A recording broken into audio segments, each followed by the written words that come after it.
Did Moses bless each tribe in Israel individually just before his death? Was the nation affectionately called the Upright One?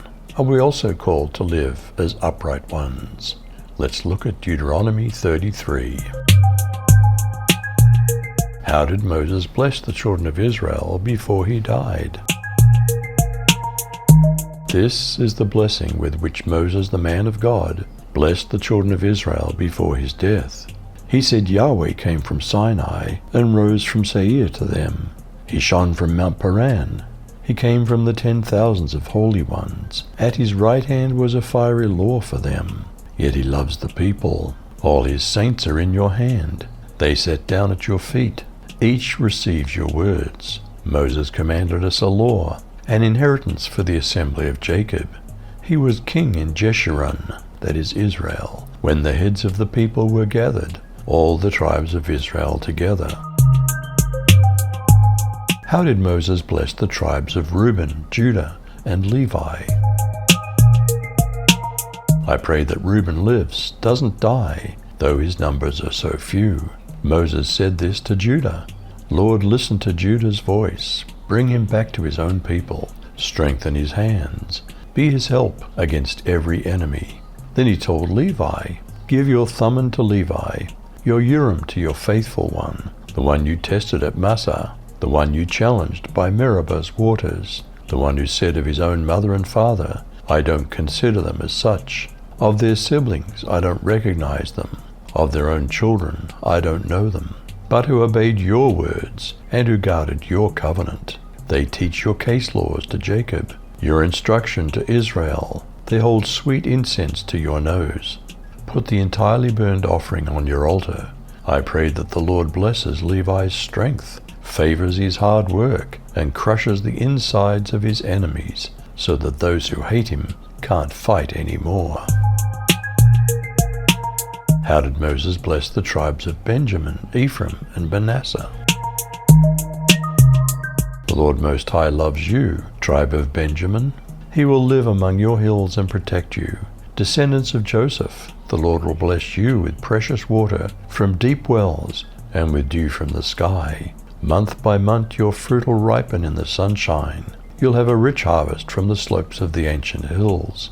The Lord who appeared in the burning bush wants to give you the best the land can produce, and it'll be a princely crown on Joseph's head. The armies of Ephraim and Manasseh are majestic and fierce.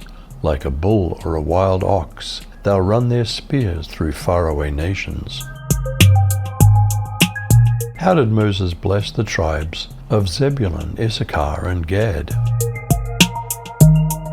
And of Zebulun he said, Rejoice, Zebulun, in your going out, and Issachar in your tents. They shall call peoples to their mountain.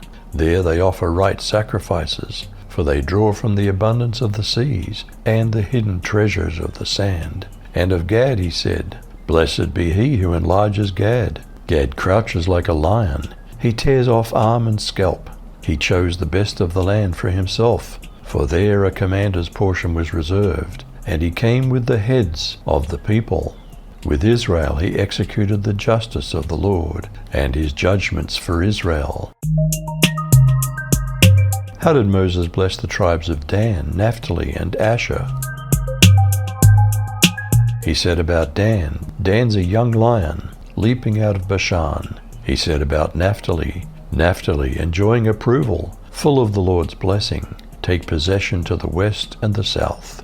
He said about Asher, May Asher be the most blessed of the sons. May he be the most favored among his brothers, and dip his foot in olive oil. May the bolts of your gate be iron and bronze, and may your strength last as long as you live. Does God call Israel by an affectionate name? Encouragement to be the upright one. There's no one like the God of Jeshurun, the upright one, Israel, who rides through the heavens with its lofty clouds to help you. The God of old is a dwelling place with everlasting arms underneath. He drove out your enemies before you and said, Destroy them. So Israel lives in confidence, isolated as the fountain of Jacob, in a land of grain and new wine, where the heavens rain down dew. How blessed are you, Israel! Who can be like you? a people delivered by the Lord, your shield of help and your finely crafted sword. May your enemies cower before you. You'll tread down their high places. Is there still a blessing promised to those who pursue righteousness, the ethical conduct that flows from God through faith? Blessed are they which do hunger and thirst after righteousness, for they shall be filled. Did Moses bless each tribe in Israel individually just before his death? Was the nation affectionately called the upright one? Are we also called to live as upright ones? You decide.